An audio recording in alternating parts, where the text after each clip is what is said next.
This week on The Wheelhouse. Time capsules. What stories do they tell us about us and this moment in history?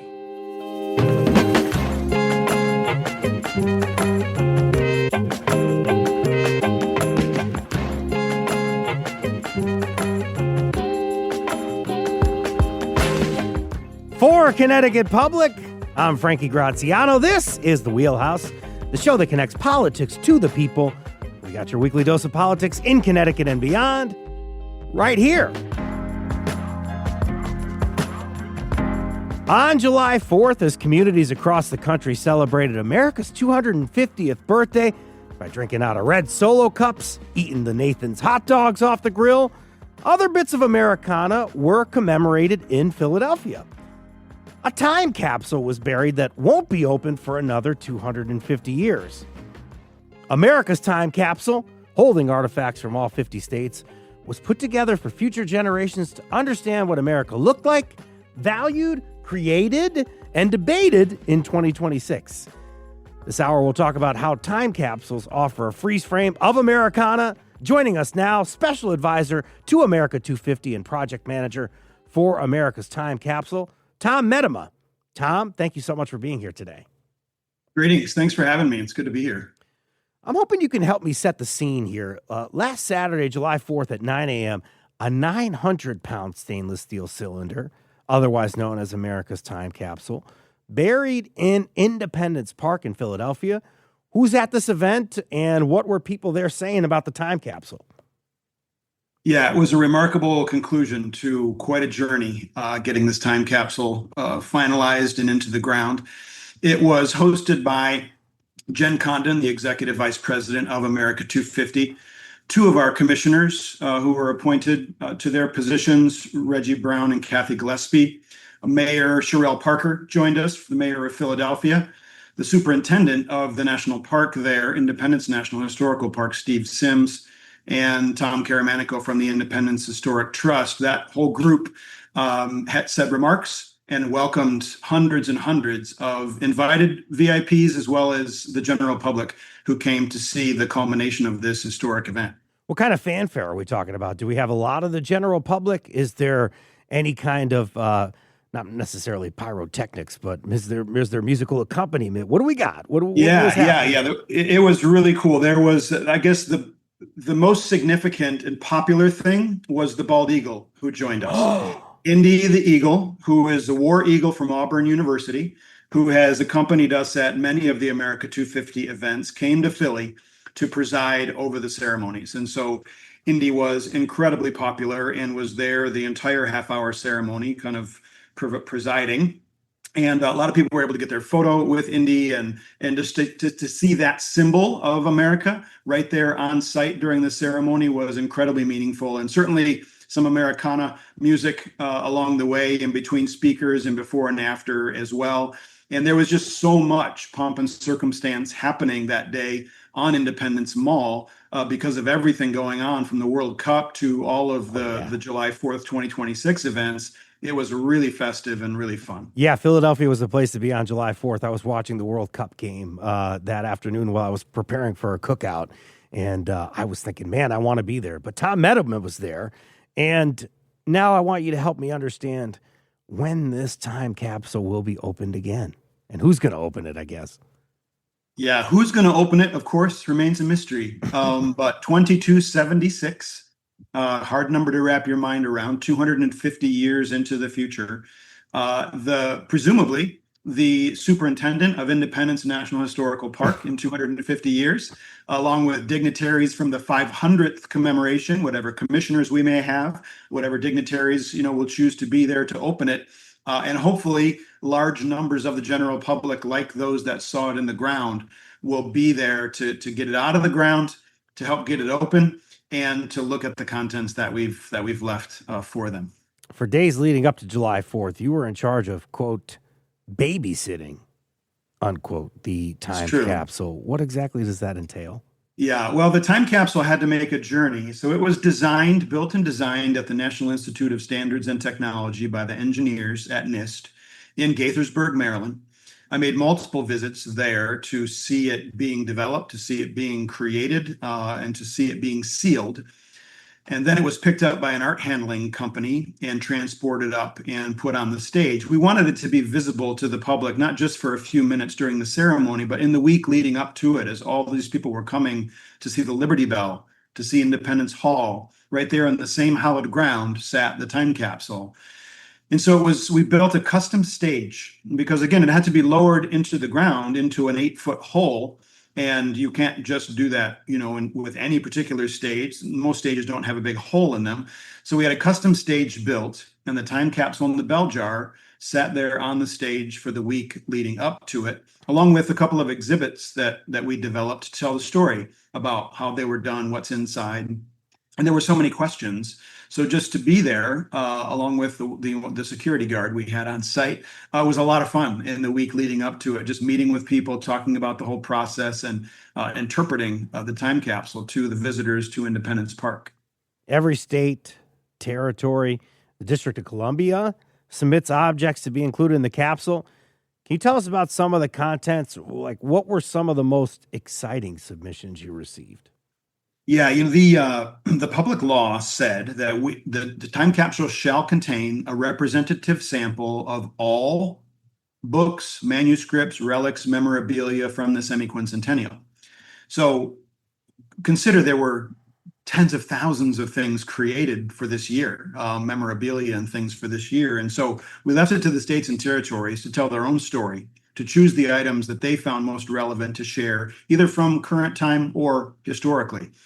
So we had some very interesting and fascinating historical relics that were sent in by states and territories. Ohio sent us a 1-inch by 1-inch piece of fabric from the original Wright flyer that the Wright brothers created to make that first flight. That's a big story in Ohio, as well as North Carolina and elsewhere.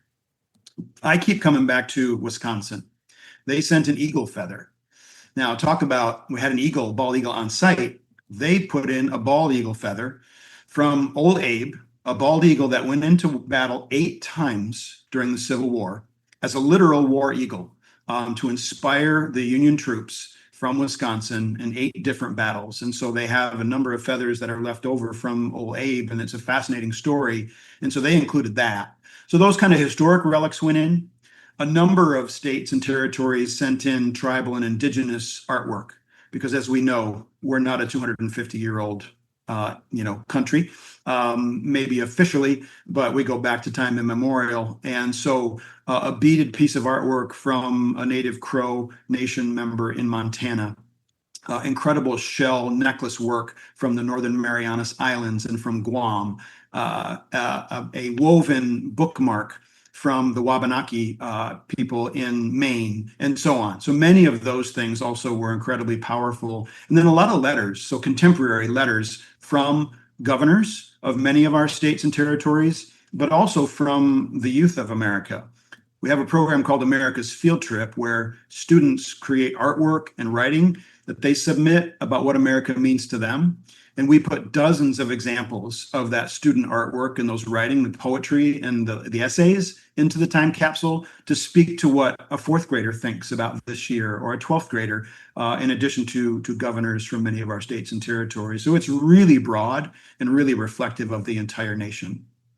Folks, stay tuned for my interview later on the show with Cindy Tolosa, project manager for America 250 Connecticut Commission, about Connecticut's role in the American Time Capsule Project. Tom, were you responsible for deciding what made the final cut? So people can send all of these things in, but are you sort of curating that, or maybe reaching back out to them? Where do you fit into all that part? Yeah, so I led that process for America 250. The commissioners determined kind of the scope of things, and then I, as the project manager, led that process. So back in early winter of 26, we sent out a call to the states and territories, and they knew, I told them months before to be thinking about it. And we put out a call for contents. And so first they had to submit a proposal for the contents based on guidance that was provided by the archivists at the Library of Congress. So they're the ones that know how these different materials are going to interact with each other over 250 years, which ones will survive, which ones will degrade. And so they're the ones that kind of set the parameters around what kind of materials could be submitted. So all 56 states and territories emailed to me, and I shared then with the Library of Congress their proposals. We then were able to turn around and say, that sounds good. That's a problem. We had a green, amber, red process. Green was go, amber was slow down, maybe some modification. Red was like, no, sorry, that can't work. And so we went back out with our list then back to the states and territories, and some of them turned right around and sent it in. Oregon was first in. They have a really cool ceramic pin that was made by a native woman. It's called She Who Watches. And that's the only item that came from Oregon, one item from an indigenous craft maker. And others, we had to say that doesn't work. Please consider another option. Nebraska submitted the idea for some stamps. Stamps have glue on the back. Glue will off-gas and damage other contents over 250 years. So they then put those in water. They soaked them. They removed the glue, and the stamps were then able to go in. So that was kind of a yellow sort of modification.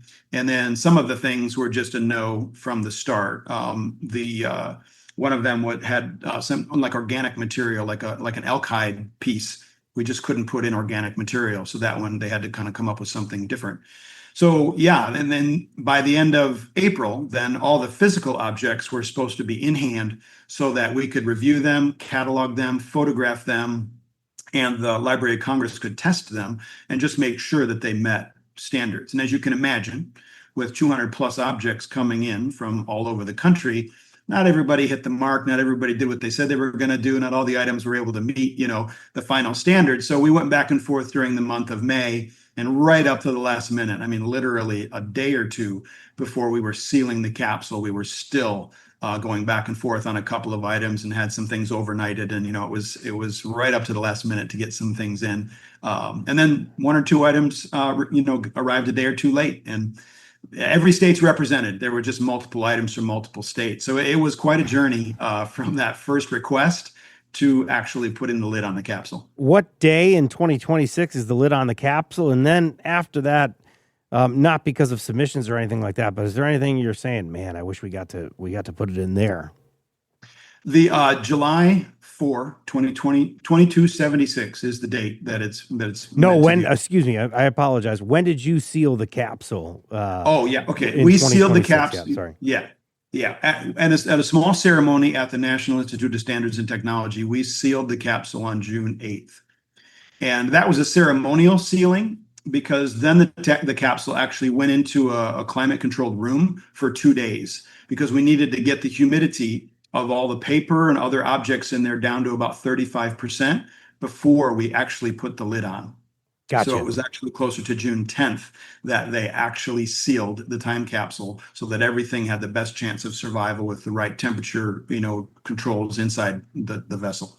So at that point, I imagine the degradation process and whether or not things are organic or whether or not the things will degrade other items over time. That was probably your biggest consideration. But is there anything else you wish could have either went in, but couldn't because of that, or maybe something that might have maybe been more representative of what we're going on right now in this time? Is there anything you wish you kind of could put in there that can't? One of the objects that we got late in the game that couldn't end up going, the original object couldn't go in, is really unique and special, and that is a copy of the Pocket Constitution that is signed by all 11 living Supreme Court justices.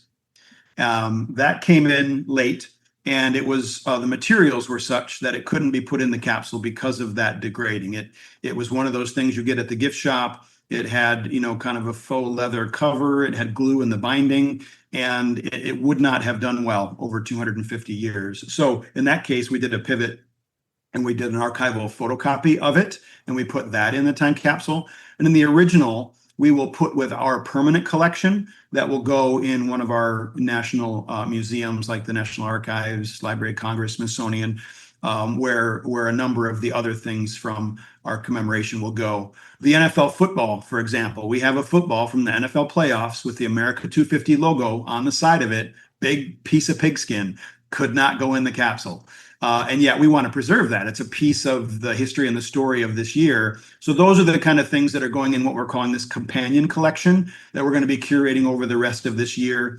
And then obviously nothing from the 4th of July could go in because it was already sealed and it was going in the ground. So the bicentennial time capsule, that was done at the end of the year in 1976.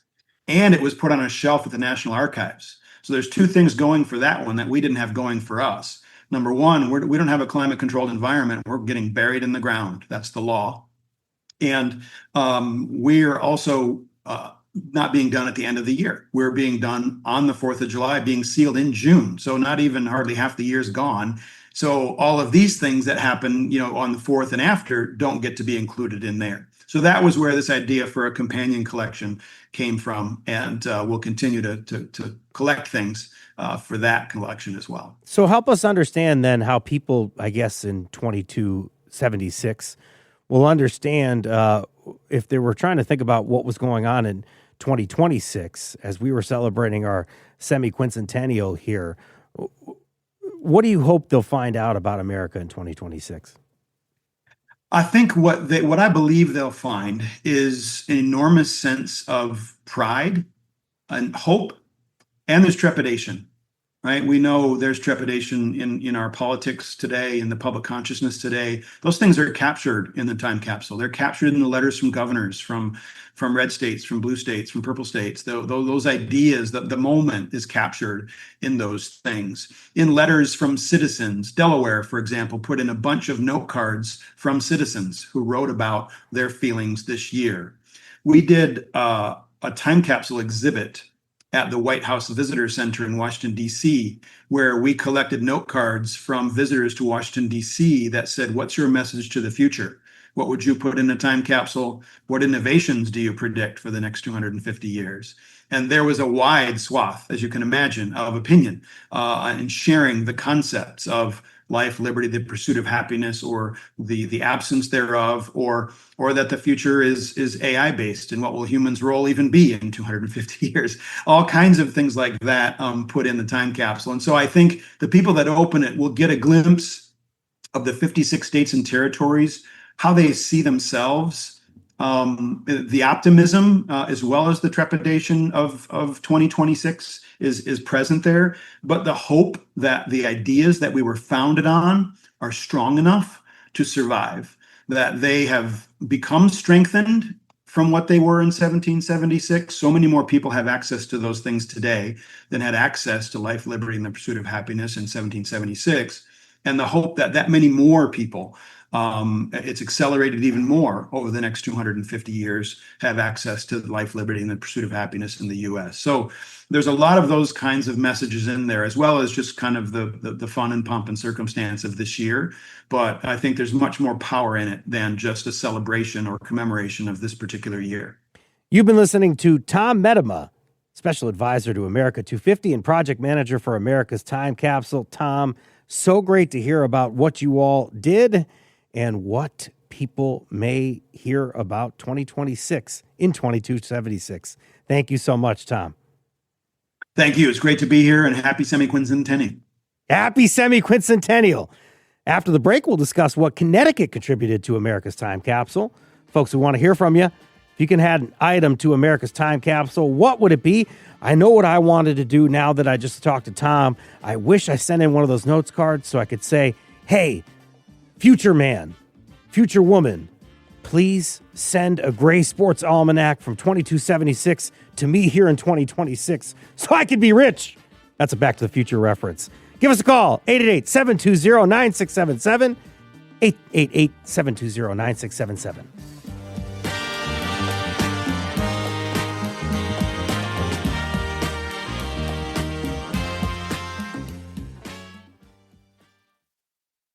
This is the Wheelhouse from Connecticut Public Radio. I'm Frankie Graziano. America's Time Capsule was buried on July 4th in Independence National Historical Park in Philadelphia. It includes submissions from all 50 states as well as Washington, D.C., the U.S. territories. The capsule represents America's celebration of 250 years, the semi-quincentennial, and it will remain in the ground until the year 2276. This hour, we're learning more about what made it into the time capsule and what story those objects tell. We're talking now with Cindy Tolosa, the Director of Advancement for CT Humanities, for Connecticut Humanities, and Project Manager for America 250, the Connecticut Commission. Cindy, thank you so much for being here. Thanks. Happy to be here. Happy to have you on the program. Happy to talk about the time capsule. I want folks to call us, not necessarily to talk to me or Cindy. I want you to just tell us, like, what you would put in the time capsule. Now, I think you understand after hearing from Tom and hearing from Cindy, you just can't put any old thing in the time capsule. We have to worry about how the object degrades or whatever.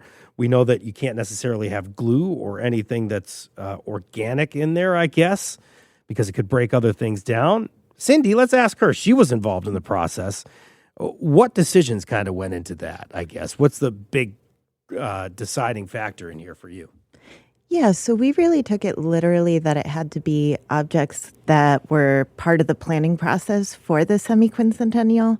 So we thought a lot about what we created during that process as the commission and made sure to reprint and recreate those on archival paper, which was the big thing. A lot of what we have printed in the past is just on regular copy paper, stickers, stuff like that, and that couldn't go in. So we had to resize things. I think the box was about 3.5 inches by 6 inches. So a lot of the stuff had to get shrunk down to fit. But we included one of these nifty little pins. So it is the Connecticut logo with a little flag on it. Yes, that is a C. I was looking at, and there's the T. Okay, I was looking at that a little differently, but now I see the C. Okay, if you're on the radio audience here, you're uninitiated. In that regard, we are seeing the pin right now on a wonderful denim jacket that Cindy is wearing this morning, and I like that pin. I might have to ask you guys to send us one. We'll pay for it or whatever we have to do. But that's a very nice pin. And let's just go back to that for a second. Yeah. 3.5 inches by 6 inches. That's like a box of like note cards, right? Pretty much. So I think originally somebody was like, Connecticut should send a wiffle ball. Would not fit in there. And also they were pretty, plastic was not really welcome in the box either because that was going to degrade. So we had to make a lot of choices. And so with that, we included things that represent the 4 themes that the commission put together for the commemoration here in Connecticut. So we have doing history for the common good, tell inclusive stories, and power of place. And those were 4 themes developed early on in 2023 for this commemoration, and we've been sharing it with towns and organizations around the state. And the objects that we included in the time capsule represented that in different ways.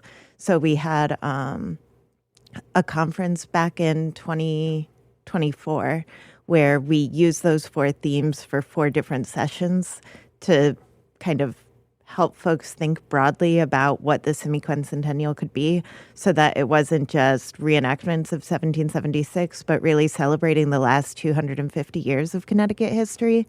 So in order to do that, or as part of the conference, we put together graphic notes that kind of captured the conversation.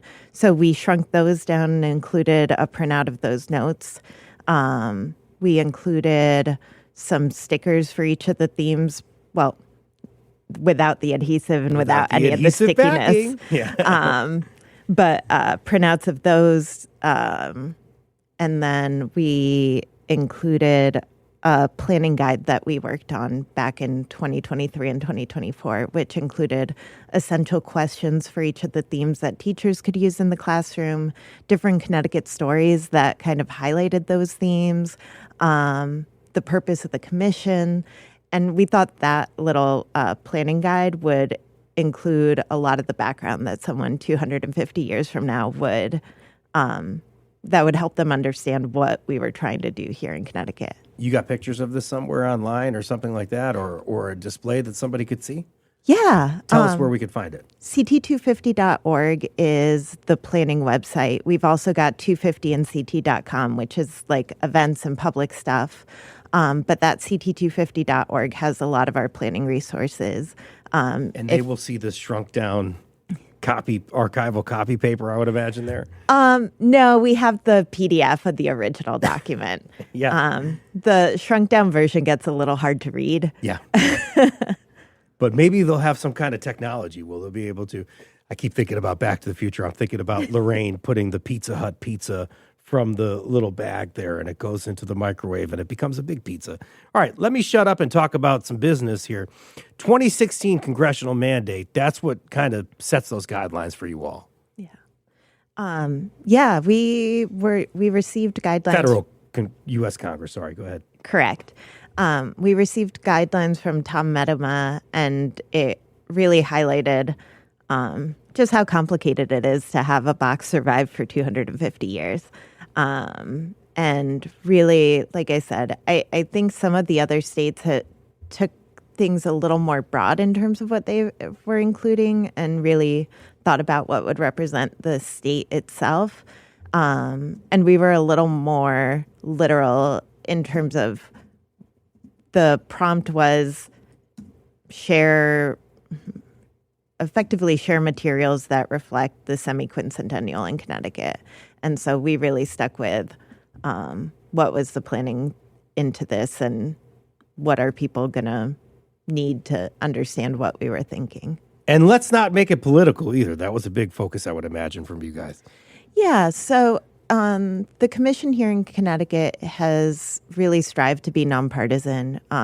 We understand that this anniversary is important to a variety of people, and they will have different ways to commemorate 250 years. And so the themes were intentionally broad, but really focused on how we can celebrate 250 years of Connecticut stories as part of this anniversary.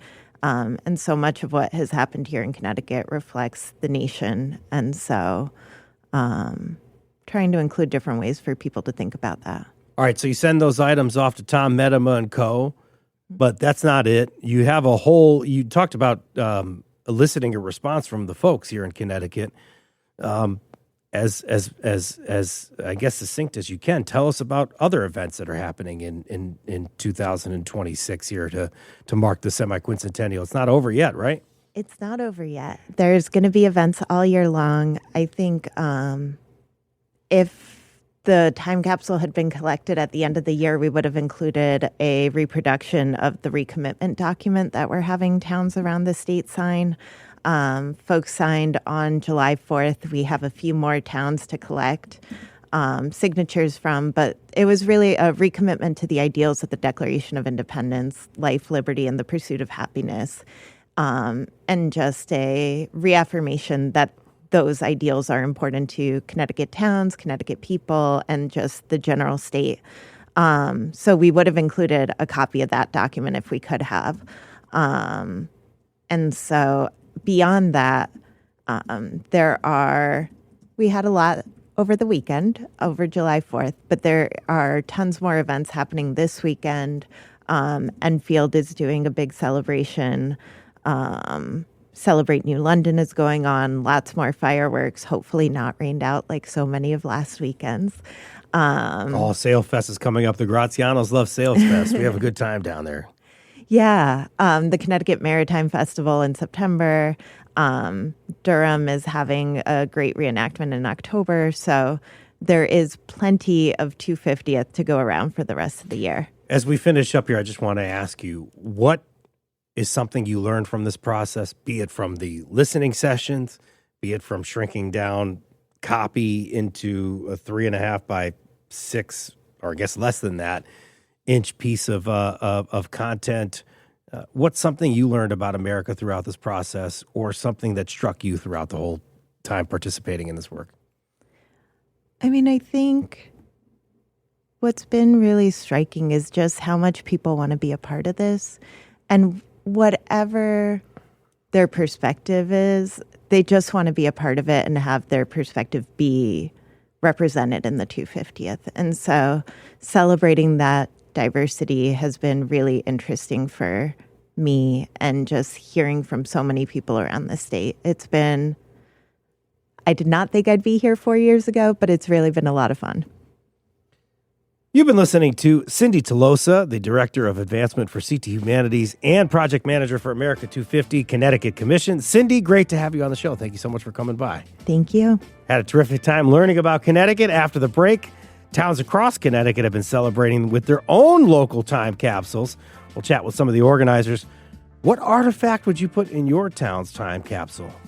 Let us know. Give us a call. 888-720-9677. Wow. 888-720-9677. 888-720-9677. You're listening to The Wheelhouse on Connecticut Public.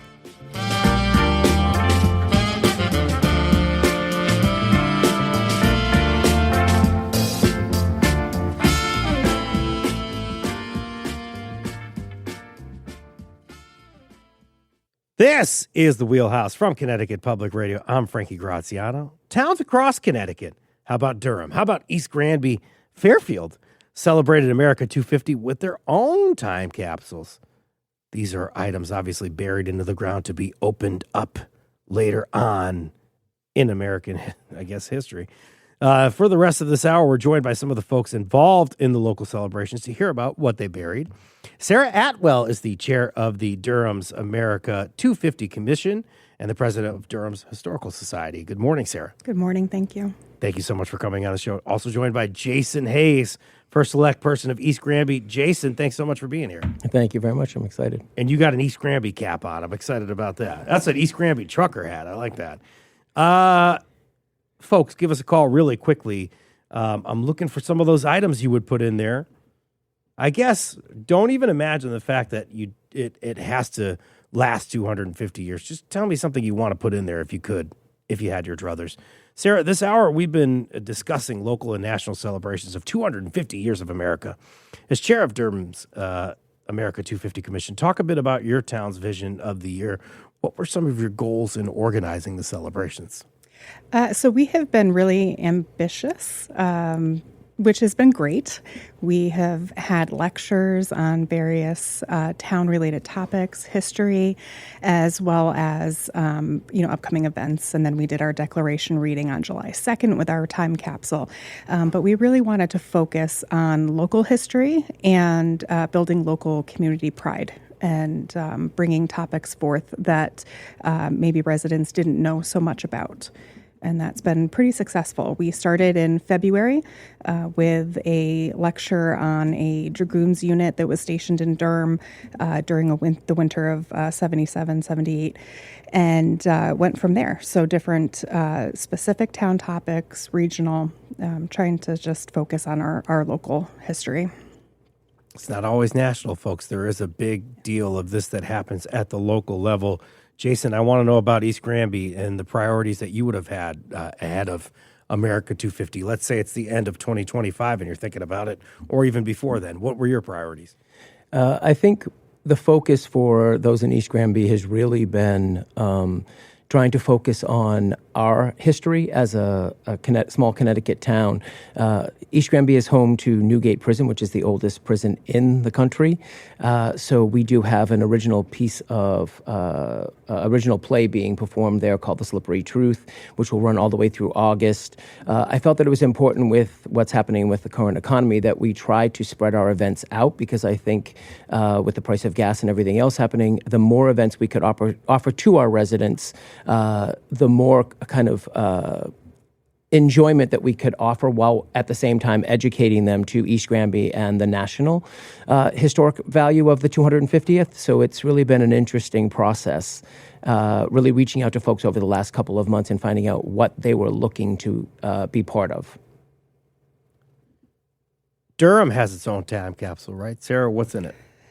So we were less ambitious with the 250 years. We did our time capsule for 50 years. Yeah. And it will be placed in the town vault so that we really weren't restricted with what we could put in it. Obviously nothing that's a food item or anything like that.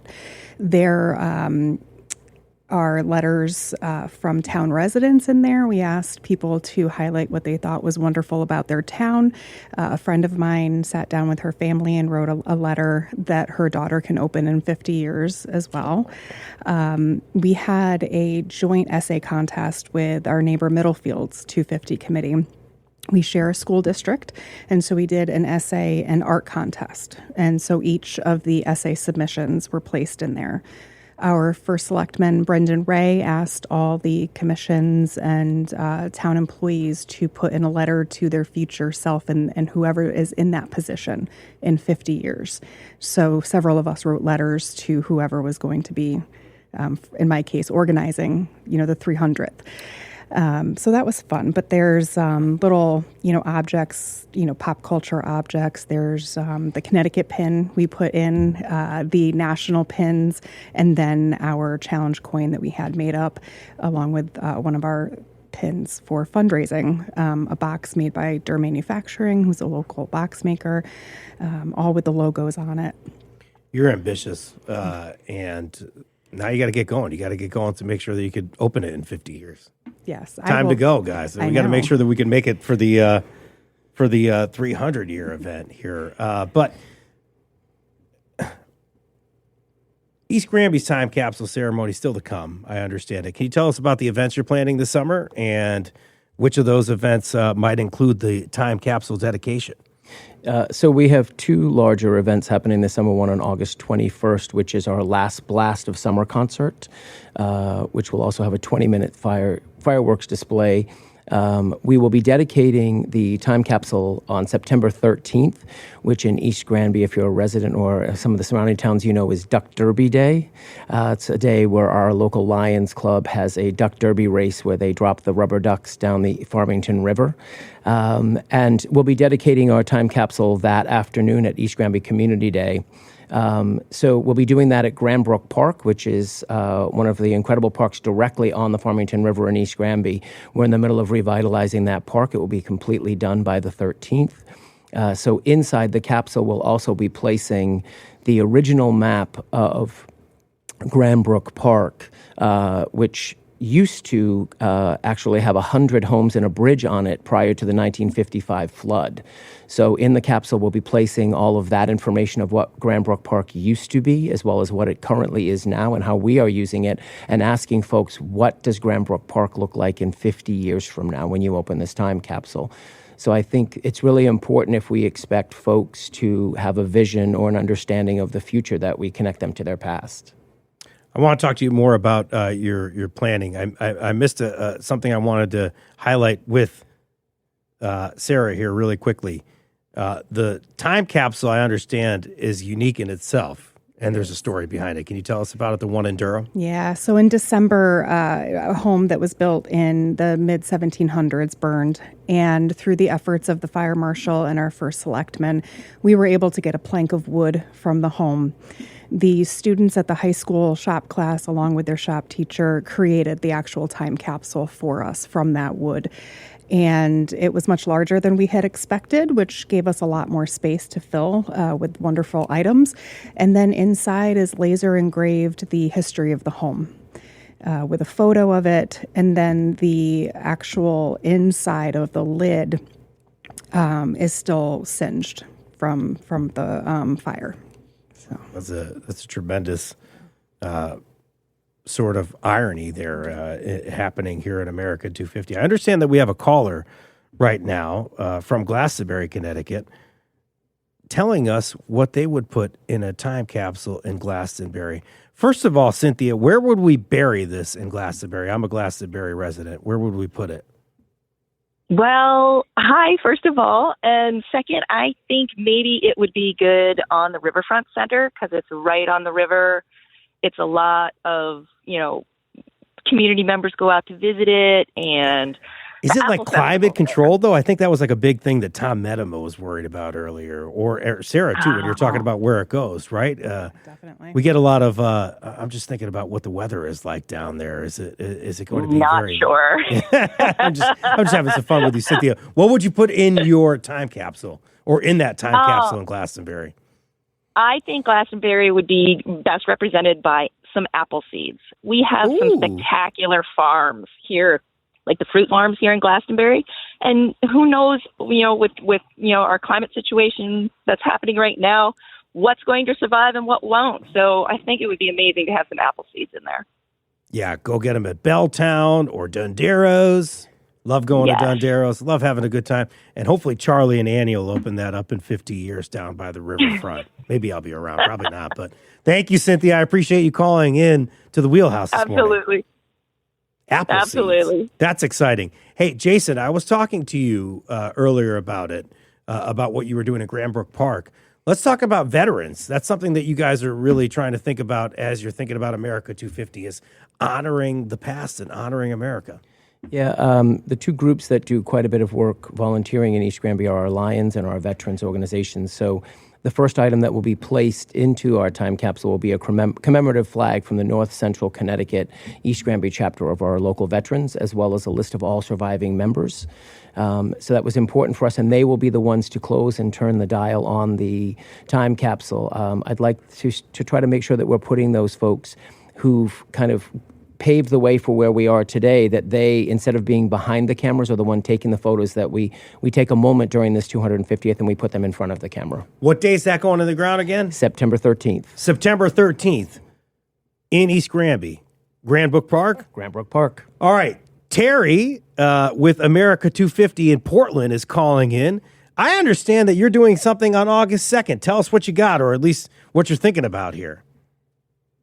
Well, on August 2nd, which is considered the day that it was actually signed, the declaration that is, we are unveiling town time capsule at Town Hall at 1 o'clock. And, not being till then, we're still taking suggestions for it. We have certainly records of the top songs, prices, and that. We have yearbooks from all of the schools in town, so that those who are still around in 50 years when it's scheduled to be open can take a look. We have a few historical records from the town and the area. A phone book. They won't know what that is in 50 years. But we're still taking suggestions. My kids don't even know what that is, Terry.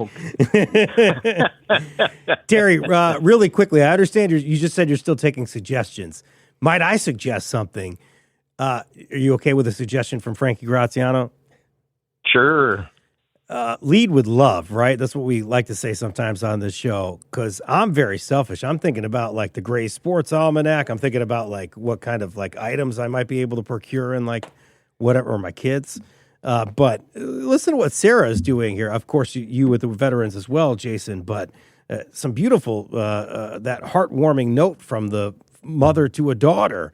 So maybe something sweet like that. Don't think about what Frankie Graziano necessarily would want in there, but maybe what Sarah Hatwell would want in there.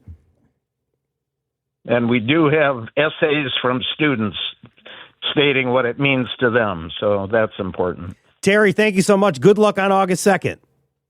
Thank you. Sarah, let's look into the future. What are you hoping Durham looks like in 50 years? We're hoping there's still going to be a Durham Fair in 50 years as well. Absolutely. But what story do you hope to share with them through this time capsule? So looking at some of the struggles, we, again, focusing on this is not a political issue, hoping that Durham is still rural as much as it is now. We can't stop progress in every way, but my focus really in our July 2nd event was to address the local community and focus on the community. And what Durham does really well is volunteering, and not just with the Durham Fair, but with a lot of organizations in town. And I hope that when they open that those organizations are still alive and thriving like they are now. And the other thing that we put in was we took video that day of the July 2nd ceremony and committal ceremony, and the students reading their essays, and through the SD card in the box. And then we had a Polaroid, and we were taking live, as my 6-year-old doesn't even know what a Polaroid was until we opened up the box, put those photos in there too. So I just hope that they see a community that has come together and that will still be coming together. Sarah, you are a better person than I am. You care very much about this. I love that. When East Granby residents open up the time capsule years from now, and Jason, this is a tall task from somebody that's kind of like new on the job as yourself as you are. So that's something you have to think about here. So how did you sort of adopt that and think about like, okay, like I'm still trying to do this new job, but I'm also having to be forward thinking here and think about these folks in 250 years? Yeah, so... Or excuse me, in 50 years or however 50 years long. for our time capsule. Sorry. Yes, I'm 6 months in office, so obviously it's a second career for myself. But I think what does lend itself to my favor is the fact that my previous career was 30 years in film and television, and really what we're doing with a time capsule is telling a story. And that's what I've done. I've helped play a part of that team that has told stories for the last 3 decades in my life. So for me, I feel that I'm just telling that story in a slightly different way. And it's educating folks on what East Granby was, what, as we close this time capsule, we hope it will become or stay. Obviously, as Sarah said, you can't stop progress, but at the same time, I'm hoping that my 6 months turns into much longer, and that the vision that I have for East Granby is to understand progress, but to protect what we currently have in a way that requires vision, and vision that starts from a place of caring. And so that's really my hope for what folks will find when they open this up in 50 years. What would you put in the time capsule that you couldn't put in there? Like, when you're thinking about a time capsule, the first thing you're thinking about probably, we heard about prices and yearbooks and things like that. Like, what would be the first thing you would have thought to put in there? I think for us it would be something to do with Newgate, but obviously that's organic material, being the copper mine. Yeah. So a piece of stone from down below inside the mines would have been incredible. But I know because of moisture, obviously being an organic, extremely organic matter, it would kind of corrode everything. Even when we were handling the maps for Granbrook Park and we had to kind of put those together, we had to use archival tape because that was a concern, even with 50 years, because of what that could still. The potential of what could happen. Somewhere inside the home at 139 Turner Avenue in Torrington, where Rosie and Frank Graziano live, they have the key, the fake keys they used to sell to the kids from Old Newgate. I have that somewhere. Maybe we could have put that in there because I would imagine that's inorganic, but who knows? I can't. I don't remember when I bought when I was 7 years old when I went to Old Newgate. What about you? What would you have put in there if you could? We had the benefit of having such a large time capsule that I feel like everybody on the committee was able to put in something that was meaningful to them. For me, I would have loved to have been able to have everyone's favorite Durham Fair food put in, but obviously that has restrictions. So, things like that, or their favorite family recipe, I think the first place I ever had a fried pickle was at the Durham Fair. I'm trying to think about that. What's your favorite Durham Fair food as we're doing this real quick? Oh, definitely the clam chowder from the Middlefield Volunteer Fire Department. It's always the volunteer fire department. Always. It's always because it's that like home cooking that you get there. And it's not in the bread necessarily bowl. The bread bowl. Got to be in the bread bowl. And when is the Durham Fair this year? Last weekend of September. Last weekend of September. Really quickly, what do you guys want people to take away from this conversation? 20 seconds to you, Jason. Be part of the process. Invest in your community and where it's heading. It's quite easy for opinion online, but I think you actually have to be part of that process. Sarah. Absolutely. Engagement and, being kind together and thoughtful. Yeah. And be ambitious. Yeah. Hey, you can do a lot when you have a wonderful committee involved. That's Sarah Atwell, chair of Durham's America 250 Commission and president of Durham Historical Society, and Jason Hayes, first select person of East Granby. Sarah, Jason, thank you so much for coming on the show.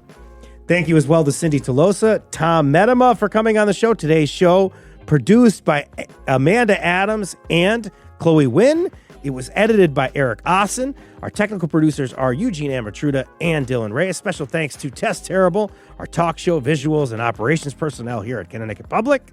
Download The Wheelhouse anytime on your favorite podcast app. I'm Frankie Graziano. This is The Wheelhouse. Thank you for listening.